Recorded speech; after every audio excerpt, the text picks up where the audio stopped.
My Fitness. Tell me what you typically have for lunch. A Caesar salad sandwich. Okay, how do you like it? Because it's filled with cheese. Wait, how do you like it? Is it good or bad?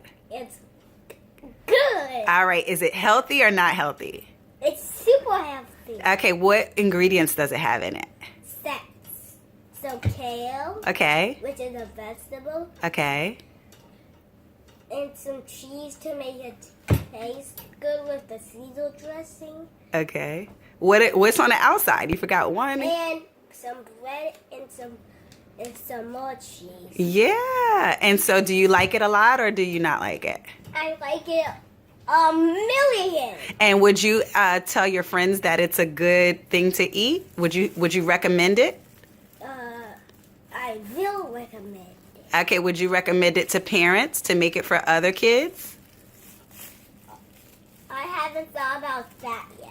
Okay, but okay, so if you recommend it to parents, you want parents to make it for your friends. Do you want parents to make it for your friends? Yeah.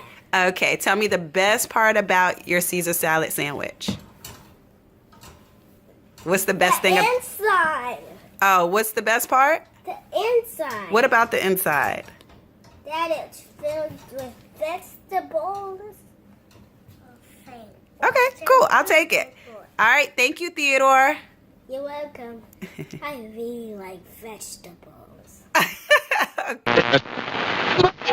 My Fitness.